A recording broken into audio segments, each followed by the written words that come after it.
Friends, welcome to our YouTube channel Zikra Academy. आज की इस वीडियो में हम पढ़ेंगे इरेशनल नंबर। क्लास 10 का फर्स्ट चैप्टर इरेशनल नंबर के बारे में पढ़ेंगे और हम ये भी पढ़ेंगे कि कैसे हम प्रूव करेंगे कि स्क्वायर रूट वाले जो नंबर होते हैं, जैसे square root 2, square root 3, square root 5, irrational number is irrational number. तो चलिए शुरू करते हैं। इरेशनल नंबर जस्ट अपोजिट है रेशनल नंबर का। रेशनल नंबर के बारे में हमने पढ़ा था कि rational number can be represented form of p by q where q is not equal to 0।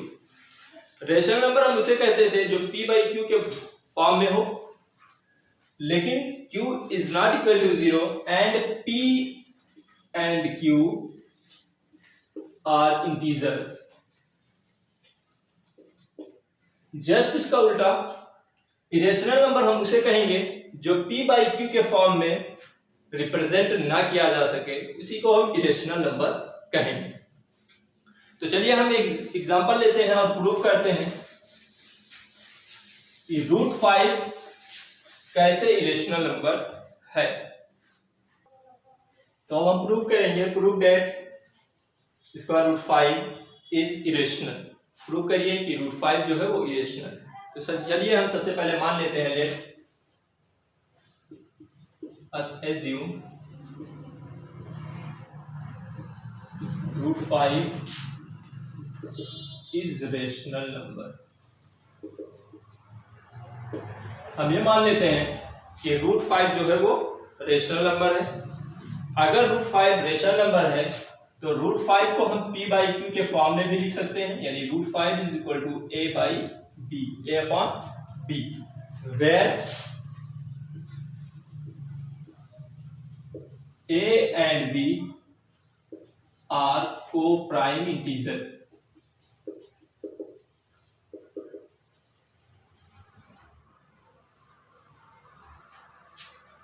अगर हम ये मानते हैं कि रूट 5 जो है वो हमारा रेशनल नंबर है, तो जब किसी भी रेशनल नंबर को हम p by q के फॉर्म में कर सकते हैं, रिप्रेजेंट कर सकते हैं, तो हम इसे लिख सकते हैं root 5 is equal to a by b, where a and b are co prime integers. Co prime integer हम उसे कहते हैं कि दो ऐसे इंटीजर्स जिनके बीच के जो कॉमन फैक्टर है वो सिर्फ 1 हो, यानी वो नंबर दोनों नंबर सिर्फ 1 से कटे और किसी भी नंबर से वो कंप्लीटली डिविजिबल ना हो जो उसमें कॉमन हो।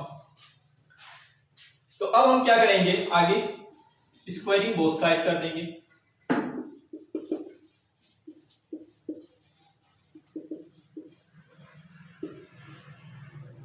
तो जब हम स्क्वायरिंग बोथ साइड करेंगे तो स्क्वायर रूट 5 का whole square and a by b का होल स्क्वायर, इसे हम लिख सकते हैं root 5 is equal to a square by b square.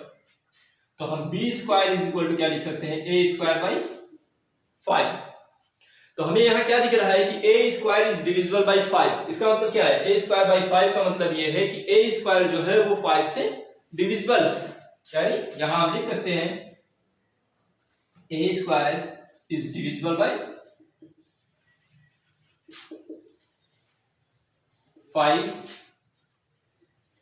and a is also divisible by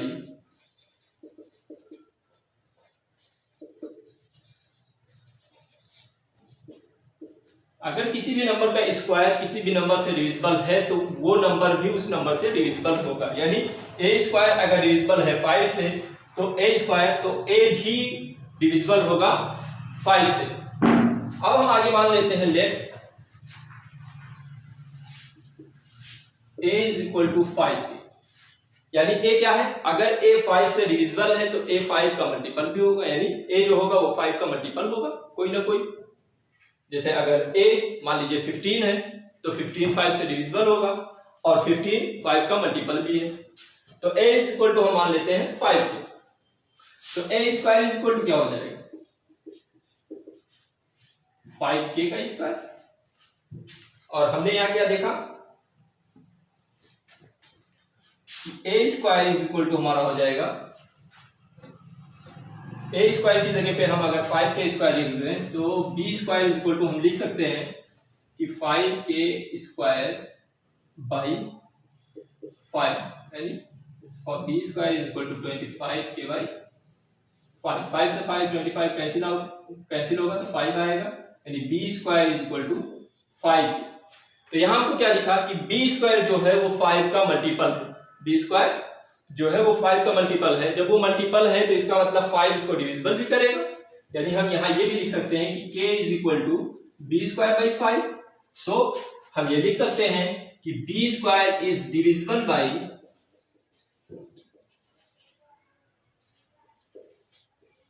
5 and b is also divisible by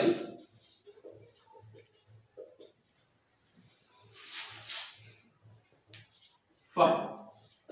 तो यहाँ पे हमको क्या लिखा कि a जो हमारा है वो भी 5 से डिविजिबल है और b भी हमारा जो है वो भी 5 से डिविजिबल है। तो यहाँ हमें एक चीज ये दिख रहा है कि a और b जब दोनों 5 से डिविजिबल हैं तो a और b को प्राइम नंबर नहीं होंगे। और हमने यहाँ क्या माना था, एज्यूम किया था जब हमने कि √5 अगर हमारा रेशनल नंबर है तो a और b हमारा क्या होगा, को प्राइम इंटीजर होगा, जो कि यहाँ पे क्या हो गया, रॉन्ग हो गया। सो हम यहां लिख सकते हैं, सो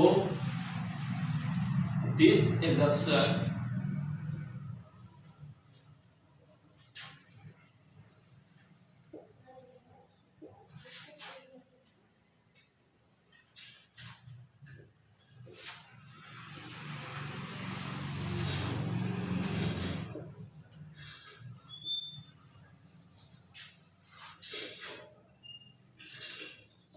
hence √5 is irrational। So this assumption is wrong। जब हमने यहाँ पे assume किया था कि √5 एक रेशनल नंबर है, तो क्योंकि वहां हमने क्या माना कि a और b को प्राइम है, जबकि हम यहाँ क्या देख पा रहे हैं कि a भी हमारा 5 से डिविजिबल है और b भी हमारा 5 से डिविजिबल है, यानी इसका 1 ही सिर्फ कॉमन फैक्टर नहीं है बल्कि 5 भी कॉमन फैक्टर है, इसलिए ये को प्राइम नहीं होगा। और जब ये को प्राइम नहीं है तो इसलिए ये रेशनल नहीं होगा। ये हमारा अजम्पशन जो है वो रॉन्ग हो गया और hence √5 is a irrational number.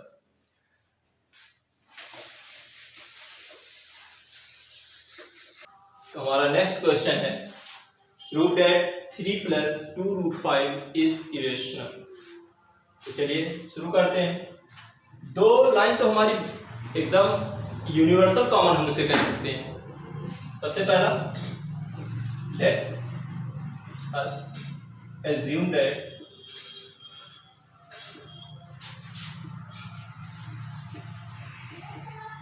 (3 + 2√5) is rational।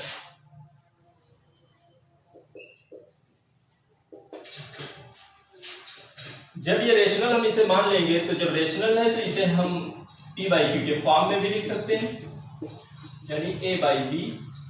यहां हम लिख देंगे where a and b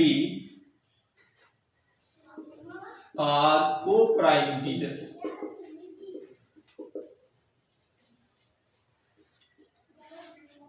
okay, अब अगर हम इसे देखें, यहां पे हम स्क्वायरिंग नहीं करेंगे। जैसे हम √5, √2, √3 का जब हम उसे इरेशनल शो करते हैं तो हम स्क्वायरिंग बोथ साइड कर देते हैं, लेकिन यहां हम स्क्वायरिंग नहीं करेंगे बल्कि हम इसको इधर ले आएंगे 3 को। तो 3 जब इधर प्लस में था तो इधर आएगा माइनस में हो जाएगा, यानी 2√5 इज इक्वल टू a/b - 3। 2 यहाँ पे क्या कर रहा है, मल्टीप्लाई कर रहा है, तो इधर आके डिवाइड करेगा, यानी √5 is equal to a - 3b/2b। तो √5 हमारा क्या है, a - 3b/2b। अभी हमने यहाँ पे माना कि ये दोनों इंटीजर हैं, क्योंकि a और b हमारे क्या थे, को-प्राइम इंटीजर। तो जब a - 3b, जब a और b इंटीजर है तो इंटीजर में से अगर हम इंटीजर को घटाएं या इंटीजर को जोड़ें तो वो इंटीजर ही आता है। ये हम लोगों ने क्लास 6-7 में भी पढ़ा है। तो ये हमारा इंटीजर होगा, जबकि हमारा नीचे वाला भी इंटीजर होगा, क्यों भी। जब ये दोनों इंटीजर हो गए तो ये इरेशनल नंबर, तो √5 भी इरेशनल नंबर हो जाएगा। सो √5 is irrational number, irrational number. लेकिन अभी हमने इससे पहले क्या प्रूव किया, ये हमने प्रूव किया कि √5 इरेशनल नंबर है, तो हम वही चीज लिख देंगे यहाँ पे।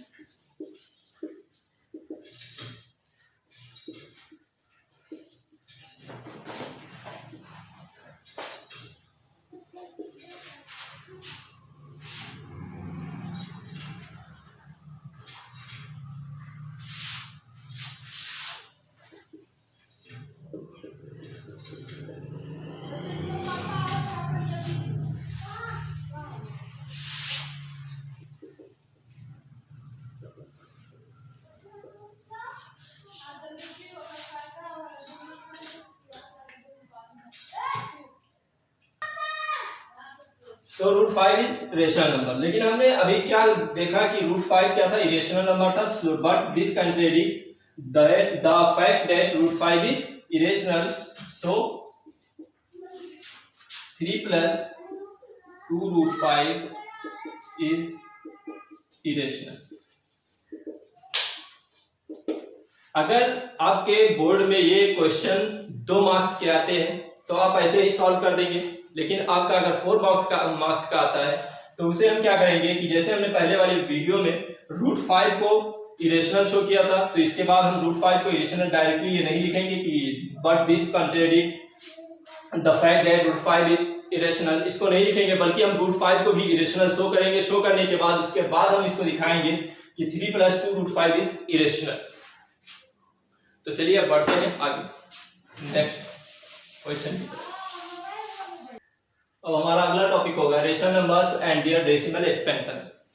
रेशनल नंबर के बारे में हमने पढ़ लिया, लेकिन रेशनल नंबर को अगर हम डेसिमल नंबर में तोड़े तो उसका डेसिमल एक्सपेंशन क्या होगा। जैसे अगर हम लिखे 1/3, इसका मतलब ये है 1 और 3 तो हमें पता है कि 1 और 3 इंटीजर्स हैं, तो ये रेशनल नंबर में भी होंगे क्योंकि p/q के फॉर्म में है और q is not equal to 0 है। अगर इसे हम डिवाइड करके देखें 1 में 3 से, तो यहाँ हमारा डेसिमल लगेगा, यहाँ 0 बढ़ेगा, 3 3 जा 9, 1 आया 0 बढ़ा 3 3 जा 9, फिर 1 आएगा, फिर 0 बढ़ेगा, 3 3 जा 9, यानी ये लगातार बढ़ता जाएगा। यानी अगर इसको 1/3 को हम डेसिमल एक्सपेंशन में देखें तो क्या आएगा 0.333 सो ऑन, जिसे हम 0.3 पे बार भी लिख देते हैं। ऐसे कोई दूसरा एग्जांपल अगर हम ले लें 5/2, तो 5/2 को अगर हम देखें तो 5 में अगर हम 2 से डिवाइड करें तो 2 2 जा 4, 1 पॉइंट लगा, 0 बढ़ा 2 5 जा 10, यानी इसका आया 2.5। यहां पर 2 तरह के आए डेसिमल एक्सपेंशन, जो हमारे आए वो 2 तरह के आए। एक तो सो ऑन जो कम डिवाइड नहीं हो रहा था, बार बार रिपीट हो रहा था। एक क्या था कि वो टर्मिनेट हो गया। तो डेसिमल एक्सपेंशन हमारे रेशनल नंबर के वो 2 तरह के डेसिमल होंगे। एक तो होगा terminating decimal,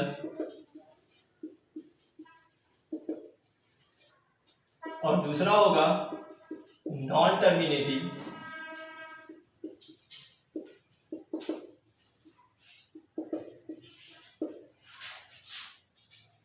but recurring.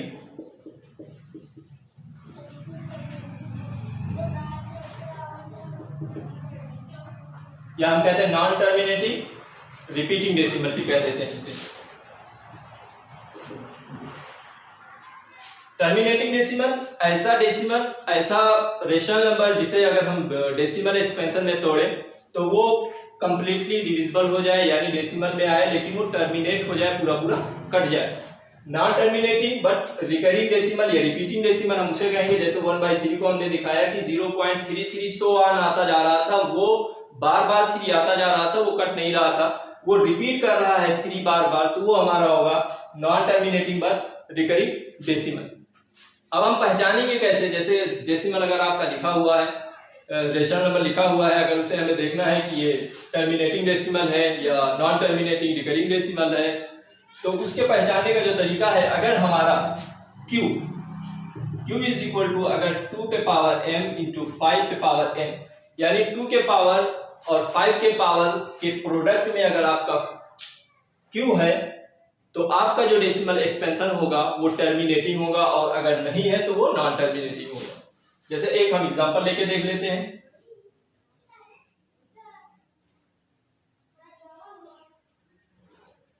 Six by 10, अगर हम 6/10 को करें डिवाइड करें तो ये 0.6 आएगा, करके देखिएगा 0.6 आएगा। लेकिन अगर हम 10 को देखें तो 10 क्या है, 2 इंटू 5 इज इक्वल टू 10, यानी ये जो इसका क्यू है वो 2 पे पावर m और 5 पे पावर n के फॉर्म में हो गया। तो इसको देखकर हम पता लगा सकते हैं कि वो टर्मिनेटिंग है या नॉन टर्मिनेटिंग है। लेकिन यहां पे अगर हम बात करें तो यहां तो सिर्फ 2 ही है। अब दिमाग में हमारी ये बात आ रही होगी कि 2 जो है यहाँ पे 5 है ही नहीं, तो 2 का पावर सिर्फ था तब भी हमारा आ गया और टर्मिनेटिंग हो गया।